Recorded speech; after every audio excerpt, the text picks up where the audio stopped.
Verið velkomin í Hljómahöll, þar sem fullkomin aðstaða fyrir árshátíðir, veislur, ráðstefnur og viðburði af öllum stærðum og gerðum. Við þjónustum þinn viðburð frá A til Ö. Nánari upplýsingar á hljómahöll.is.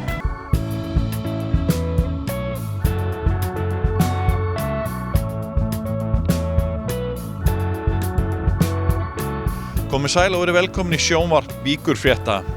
9. þáttur nýja ársins að detta inn með fróðleg fréttum, fjöri og fólki. Hvað eru mörg F í þessu? Í þættinum sýnum við fyrsta innslagið af nokkrum hjá Ásdísi grasalækni, en hún hefur verið dugleg að hjálpa okkur meðaljónunum að borða aðeins hollara fæði. Við ræðum við markaðsmennum nýtt ímyndarátak Reykjanes, skoðum nýtt íþróttamannvirki í Grindavík, förum í boltaskóla Njarðvíkur með yngstu krökkunum og fáum fréttapakka frá Suðurnesjum. Íþróttamiðstöð Grindavíkur hefur vakið athygli fyrir skemmtilegan arkitektúr. Byggingin hefur þegar hlotið steinsteypuverðlaunin og tilnefnd til 2 verðlauna, en þar á meðal eru menningarverðlaun DFF. Byggingin hugsuð sem öflug viðbót við íþróttamannvirkin á svæðinu. Þar iðar allt af lífi, enda tengir íþróttamiðstöðin saman íþróttahúsið, sundlaugina og nýja aðstöðu fyrir félagsstarf í Grindavík. Íþróttamiðstöðin nýtt hjarta íþróttaiðkunar í Grindavík, eins og sjónvarp Víkurfrétta komst að í vikunni. Komið með okkur til Grindavíkur. Hvað geturðu sagt mér þetta mannvirki? Hvers var ákveðið að ráðast í þessa tengingu hérna á milli íþróttamannvirkja? Fyrst og fremst vegna þess að það vantaði svona tenginguna og hjarta á milli íþróttahússins og sundlaugarinnar. Þetta náttúrulega var á sitthvorum staðnum, þannig að því leytinu til var þetta óhagkvæmt í rekstri líka, svona starfsmannalega séð. Og svo vantaði félagsaðstöðu fyrir UMFG og kvenfélagið. Festi náttúrulega hafði verið lokað í nokkur ár. Þannig að það vantaði svona hjartað fyrir íþróttalífið í Grindavík og svolítið svona samkomustað. Þannig að það var ákveðið að gera þetta að miklu metnaði. Þannig að við fengum arkitekta með í þetta líka og ásamt hönnuðum. Þannig að það var allt lagt í þetta í sjálfsér. Þessi bygging, hún hefur strax vakið mikla athygli. Það svona, menn að láta sig að dreyma það, að hengja á einhverja medalíur.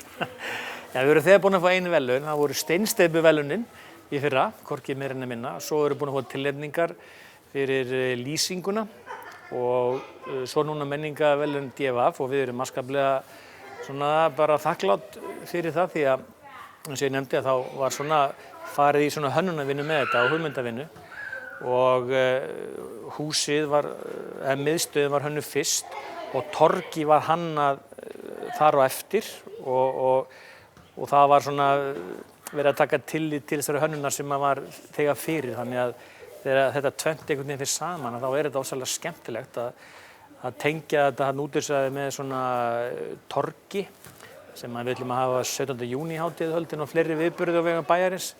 Þannig að við erum að reyna að fara svolítið nýja leiðir í þessu og það er bara gaman að hvað þetta við fengið jákvæða athygli. Svo kemur hérna inn og þá allir bara gulir og glaðir. Já, það má segja það. Það verið að nota litina og búnisklefarnir eru litríkir og í litum Grindavíkur. Þannig að þetta fer allt saman mjög vel saman.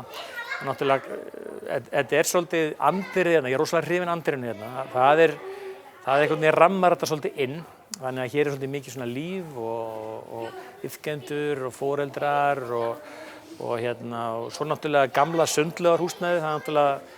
Það var sett í líkamsræktarstöð þar í samstarfi við Gim Hilsu, þannig að hún stórglæsileg sú aðstaða, allt saman nýtt þar. Þannig að ég held að Grindvíkingar séu bara mjög ánægð með hvernig til hefur tekist. Þetta náttúrulega, það ekkert fullkomið í þessum heimi, ekki heldur þegar kemur að nýjum mannvirkjum.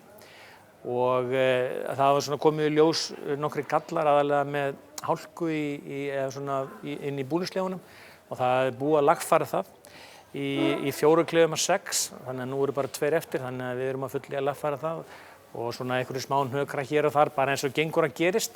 En heilt yfir þetta virkilega skemmtileg hönnun á þessu og hefur þegar sanna gildi sitt, finnst mér, því að það rosalega mikið líf hérna á fjöru eins og þú sér hérna í dag. Og þið ekkert að hætta, það draumar það að byggja nýjan íþróttasal, er það ekki við þetta hús? Jú, salurinn er á 3 ára áætlun, þannig að í ár er gert ráð fyrir hönnun og útboði og framkvæmdir farið síðan af stað 2018. Það var byggingarnir sem kom saman í fyrra og það er búið að búa til rammann utan um þetta og þannig að það verður mannverki sem er 36x48, íþróttarsalur sem er 36x36, salurinn sem við höfum í dag er 30x30 og svo er þarna 12 metra svona millibygging þar sem á efri hæðinni verður aðstaða fyrir bardaíþróttir og á neðri hæðinni er geymsla fyrir báða íþróttarsalina, þannig að þeir liggja saman og búningsklefar. Þannig að svona hugmyndin liggur fyrir svona nokkurn veginn og svo bara ef þetta er að útfara þetta svolítið í smáatriði með þessari hönnunarvinnu sem er framundan. Hann talaði um það hérna forstöðumaður íþróttamiðstöðvarinnar að menn væru líka svona með framtíðardrauma aðra sundlaug eða breytta sundlaug. Já, þessu var skipt niður í nokkra áfanga og var horft alveg til framtíðar með þetta. Þannig að nú er þetta fyrsti áfangi sem erum í núna, íþróttahúsið nr. 2 og svo er það sundlaugin nr. 3 og það er svo sem ekki búið að hanna það neitt en við vonumst til þess ef allt gengur upp að við getum farið í það mannverki innan fárra ára. Við höfum góða sögu að segja yfirskrift auglýsinga og ímyndar herferðar Reykjanes sem er að hefjast. Eftir könnun viðhorf Íslendinga til svæðisins var ákveðið að fylgja því eftir með markaðsherferð og rétta af ímyndarhalla á Reykjanesi, en landsvæðið var lægst í könnuninni. Þeir Kristján Hjálmarsson og Sváfnir Sigurðarson hjá HN Markaðssamskiptum svara spurningunni hvernig bætum við ímynd Reykjanes.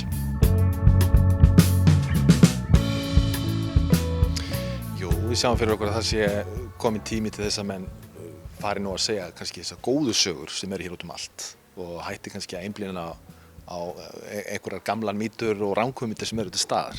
Og við sjáum að það eru margir sem hafa þá skoðun að hér sé vont veður, hér sé ekki fallegt, hér sé atvinnuleysi. Þetta er einfalt að hrekja bara með því að benda mönnum á staðreyndir mjög gagnstæða. Hér er gríðarlegur uppgangur í atvinnulífinu, hér er gríðarlega fallegt að menn bara hafa fyrir því að keyra svolítið og skoða og hér er fullt af góðu fólki sem hefur fullt af góðum sögum að segja og það er það sem við þurfum bara að gera meira af því að okkur finnst þetta svæði uppfullt af töfrum og frábæru fólki og það er það sem við þurfum að leggja áherslu á. Kristján, þú átt nú ættir að rekja til Suðurnesja. Hver er þín tilfinning svona, hafandi fengið þessa niðurstöðu í þessari könnun að Reykjanesi væri neðst meðal landshluta á Íslandi hvað varðar ímynd? Þú hefur náttúrulega, þú hefur nú að tala við félagaðinn og ykkar félag þessu þyrfti að breyta. Já, sko í raun kom ég kannski ekki á óvart að Reykjanes væri hérna. Ég verð að viðurkenna að ég var sjálfur, þó ég ættingi hérna, dóttir mín býr hérna, faðir mín býr hérna, bróðir minn og systkini ólust hér upp, að ég var sjálfur alveg með smá fordóma í garð svæðisins. Og eftir að hafa komið þessu eitthvað kynnt okkur svæði, ég hef ekki ferðast nógu mikið þetta svæði sjálfur, það var mjög fljótt að snúast svona einhvern veginn minn hugur. Þetta er náttúrulega þessi ímynd hefur kannski líka áhrif á íbúa svæðisins. Bróðir minn sem er velmenntaður og gegnir fínni stöðu hjá mjög svona spennandi fyrirtæki. Hann gerir sér alltaf að leika að kynna sig frá Keflavík, bara til þess að athuga hver viðbrögðin eru. Og iðulega þá kemur aðeins á fólk sem honum finnst mjög skemmtilegt. Og einhvern veginn virðast þessi fordómar hafa ríkt bara því miður í garðsvæðisins sem eru ekki byggðir á staðreyndum og eins og Sváfnir kom inn á þá bara er það okkar að draga fram þessar góðu, frábæru sögur sem eru í gæðina. Þær eru leynast undir hverjum steini, algjörlega. Hvernig myndi í örfáum orðum lýsa Reykjanesinu í dag sem svæði? Já, góður maður lýsti hérna í desember að Reykjanes væri sætasta stelpan á ballinu. Ég held að það sé alveg hægt að taka undir það. Við erum búin að heimsækja öll sveitarfélögin núna, bæjarstjórna, við erum búin að hitta fyrirtækja eigendur hér og framkvæmdastjóra og aðra og tækifærin hérna eru eiginlega bara ótrúleg. Ég bara einhvern veginn hafði ekki hugsað út í Reykjanesi á þennan hátt. Við komum hérna á einn af mörgum ferðum okkar hérna svæði, þá voru hönnuðir með okkur hérna sem voru að skoða svæði, vildu upplifa að sjá hvernig það væri. Eftir ferðina, þau höfðu aldrei komið hérna, eftir ferðina sagði ég væri til að flytja út í Hafnir, mér finnst þetta æðislegt. Og þannig er bara svæði, þetta er æðislegt svæði, frábært svæði, mjög spennandi. Hvernig ætli svo að gera þetta? Verður markaðsherferð Reykjanes, hún að hefjast? Já, nú hún í starthólum og við erum í rauninni að leita að fólki sem hefur góðara sögur að segja því að við viljum í rauninni í okkar markaðsefni láta það snúast allt fólk sem býr hér á svæðinu eða mögulega starfar hér á svæðinu eða hefur þekking á svæðinu, nýtir sér svæði eins og kollegi okkar sem fer að hjóla og hjólar alltaf hérna á Reykjanesi, þannig að þetta er mesta hjólaparadís á landinu. Okkur vantar í rauninni að komast í sambandi þetta fólk. Að því við viljum segja raunverulega sögur, raunverulega góða sögur af fólki sem að njóta þess góða sem hér að finna, hvort sem það atvinna, menning, ég meina við erum ekki einu sinni byrjar að tala tónlist, sko. Þannig að við erum bara að leita að þessu fólki og erum komið með nokkuð góð nöfn og nokkra góða laga sem við getum fengið að presentera í þessum kynningum okkar. En við viljum gjarnan fá að heyra í fleirum því við vitum að það fullt af góðum hlutum að gerast hérna og menn eru kannski feimnir við að rétta upp fingur og segja heyrðu, ég nú með eina góða sögu sjálfur mér. En endilega, gerið það. Holl hreyfing öllum nauðsynleg. Það líka gott að byrja snemma að hreyfa sig. Í boltaskólanum í Njarðvík koma yngstu borgararnir saman einu sinni í viku og taka þátt í skemmtilegum leikjum og þrautum með foreldrunum sínum eða ömmu og afa. Sjónvarp Víkurhetta kíkti á káta krakka í boltaskólanum. Hvernig var boltaskólinn til? Hann varð uppalega til bara í samstarfi körfuboltans og fótboltans að efla hreyfingu kannski svona yngri barna sem það yfirleitt svona íþróttaæfinga byrja ekki fyrir að byrja í grunnskóla. Þannig að þetta var svona kannski tilraun til að fá börnin í leikskólaaldri til að koma fyrir í íþróttahúsi. Hvernig finnst þér hafa tekist til? Bara mjög vel myndi ég segja, því að við erum alltaf að fá ný börn og fleiri börn inn til okkar og svo líka bara sömu börnin að koma aftur, þannig að við upplifum allavega að þetta gangi vel. Hvað finnst þér þetta svona að gera fyrir þessi yngstu börn? Þetta náttúrulega kannski fyrst og fremst bara gleði. Þeim finnst gaman að koma í íþróttahúsi þar sem þau að gera eitthvað sjálf. Mörg kannski hafa upplifað að koma í íþróttahús þar sem þau að sitja og horfa eldri systkini eða eitthvað þannig. Og þannig að ég held að sé bara fyrst og fremst gleði sem við leggjum upp úr og svo náttúrulega eykur þetta bara sjálfstraust og þor og svona bara og kjark fyrir þau. Hversu oft ert þú búin að koma í boltaskólann? Ég hef nokkuð oft sko. Ég á 4 börn og þetta er 3. barnið sem hérna. Þannig að þau eru mörg skiptin, ég hef nú ekki alveg tölu á því sko. Hvernig er þetta að reynast fyrir ykkur fjölskylduna? Hvað er svona skemmtilegt við þetta? Þetta er bara mjög skemmtilegt fyrir krakkana sko. Bæði upp á hreyfingu og bara hafa gaman og fjör. Nú ertu búin að vera í dágóðan tíma og þið kannski hafið reynslu af því börnin sem hafa verið hérna áður og þau að fara svo í íþrótti. Hvað gerist einmitt eftir boltaskóla? Sko, Agnar er náttúrulega að þjálfa yngri flokkana í körfuboltanum og hefur náttúrulega líka verið í tengslu við þá í fótboltanum. Og við sjáum það bara að það eru alveg rosalega margir krakkar sem fara yfir í boltaíþróttirnar eða bara í íþróttir almennt eftir að þau hafa kannski búið að upplifa það að koma í íþróttahús áður og þekkja það og bara læra að vera í íþróttahúsi og fá að vera með. Þannig að ég myndi segja að þau séu að skila sér kannski þá í íþróttastarfi meira þegar í grunnskólan kemur. Þannig að þetta svona kveikir kannski neistan á einhverju hreyfingu? Já, ég vona það allavega. Það er markmiðið. Hvernig finnst þér hvernig viðbrögð fáið þið frá foreldrum? Hvað segja foreldrum? Sko, flestir allavega eru bara mjög ánægðir, myndi ég segja, og finnst bara gaman að koma og mörgum finnst líka gott að þetta sé kannski ekki helgar. Það er svona kannski líka tími sem fjölskyldan eyðir meira saman í annað heldur en að koma í svona. Og þetta er líka kannski góður tími, þau fara bara beint heim að borða og sofa þegar þau eru búin hér. Og líka er þetta náttúrulega svolítið bara góð stund fyrir fjölskylduna. Það er náttúrulega foreldrarnir koma með börnunum sínum og eru virk með. Þannig að þetta er kannski líka bara svona á þessum tíma. Þetta er oft erfiður tími, þessi úlfatími. Að það sé bara gaman og gleði að fá að koma. Hvenær kemur þú hérna fyrst með strákið þinn? Það er ár síðan. Þá kom hann hérna 2 ára. Og þetta er svo annað námskeið okkar. Sérðu mikil mun á stráknum? Já. Mjög mikinn. Núna er hann farin að hlusta á fyrirmæli og að reyna að gera eins og Aggi eða Sólveig, þannig að þetta er allt að koma. Hvað finnst þér svona krakkarnir fá út úr boltaskólanum? Hvað fæst strákurinn út úr boltaskólanum sem þú skynjar svona? Hreyfingu. Hreyfingu og útrás.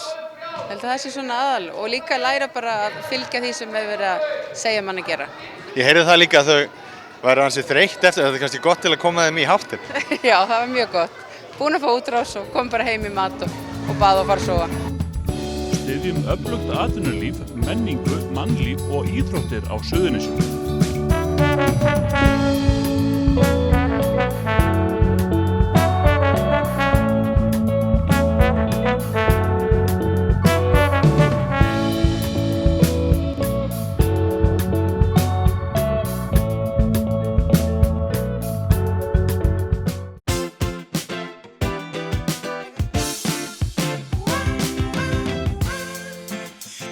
Byrjaðu fríið fyrr og njóttu lífsins. Keflavíkurflugvöllur.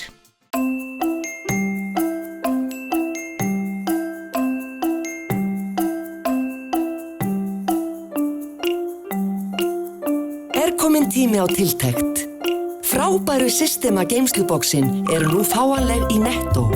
Skemmtilegt skipulag með snjöllum lausnum frá Systema. Netto. Kræsingar og kostakjör.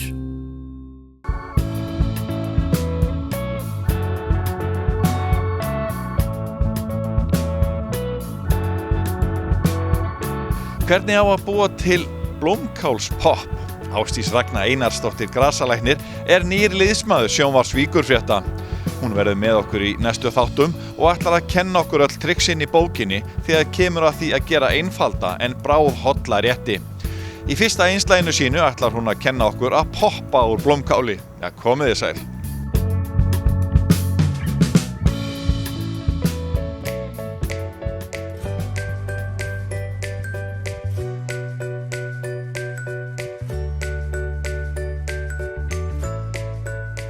Komið þið sæl. Í dag langum við þess að kenna ykkur að útbúa blómkálspopp.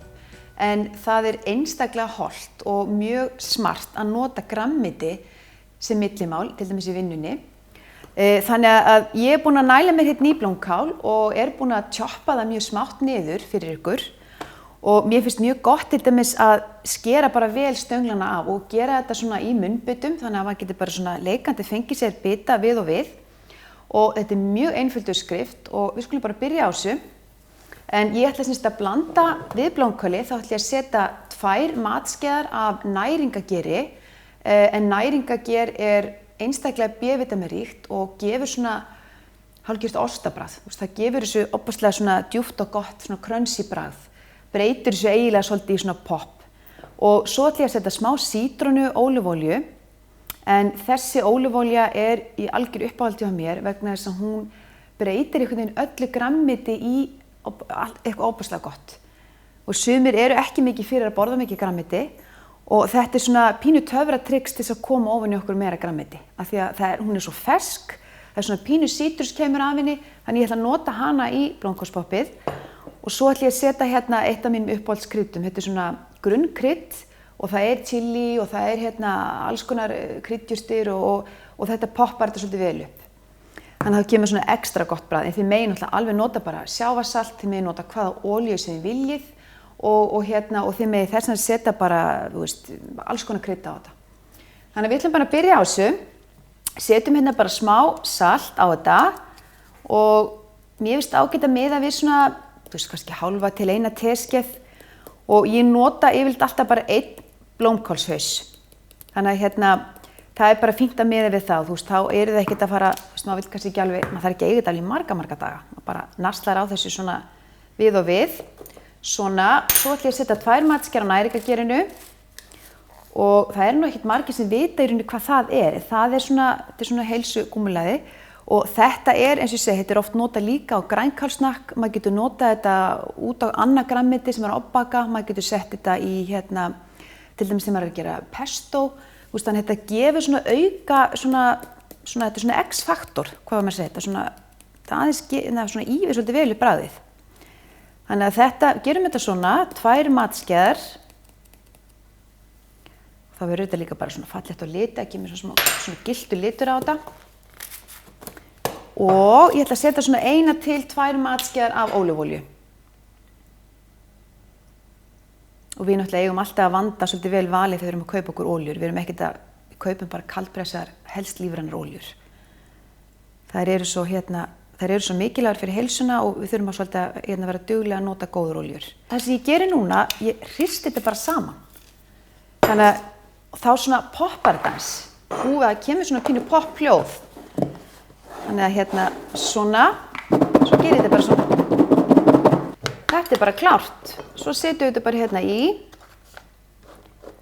Og það sem þið geti gert líka, þið megið alveg ef þið viljið opprista þetta. Þið eru búin að græja þessa blöndu og ef þið eru ekki mikið fyrir að bóla hrátt grænmeti og þið viljið frekar hafa það eldað, þá ekkert mál að setja þetta bara inn í opprista þetta í kannski 15-20 mínútur og þá kemur, þá verður þetta mýkra. en mér finnst rosalega gott að fá þetta bara svona hrátt. Og það sem að blómkálið gerir fyrir ykkur að blómkálið inniheldur K-vítamín sem mjög mikilvægt fyrir beinheilsu, það inniheldur fullt af góðum trefjum fyrir meltinguna, það inniheldur C-vítamín og það mikið C-vítamín að það til dæmis góður skammtur af blómkáli í rauninni inniheldur 77% af inntökun okkar C-vítamín á dag. Þannig að við erum í rauninni að ná inn fullt af góðum næringarefnum og plús það þetta mjög gott fyrir lifrina. Þetta styður við afeitunarferli í lifrinni sem náttúrulega einstaklega gott fyrir okkur. Þurfum alveg að huga í lifrinni reglulega. Þannig að þetta bara svona gott snart milli mála, gott að kippa þessu með sér í vinnuna eða bara sem kvöldsnart þess vegna. Þannig að bara takk fyrir mig.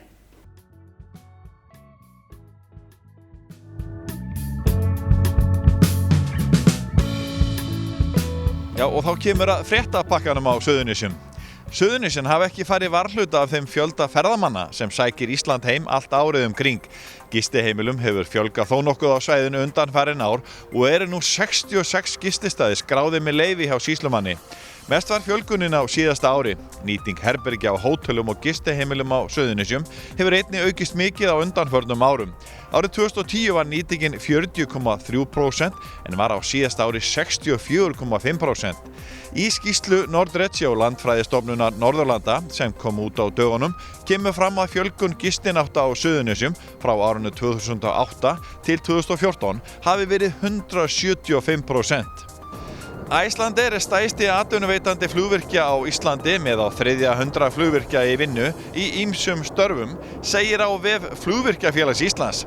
Til að mæta þessum öravexti hefur verið tekin ákvörðun að tvöfalda flugskýli Icelandair á Keflavíkurflugvelli og verður það tilbúið til notkunar fyrir ITS sumarið 2017. Öldrunarmál voru til umræðu á fundi sveitarstjórnarmanna, fulltrúa félaga eldri borgara og félagsþjónustunnar á Suðurnesjum sem haldin var á Heilbrigðisstofnun Suðurnesja í síðustu viku. Á fundinum kynnti Janus Guðlaugsson verkefni sitt Heilsa og heilbrigði.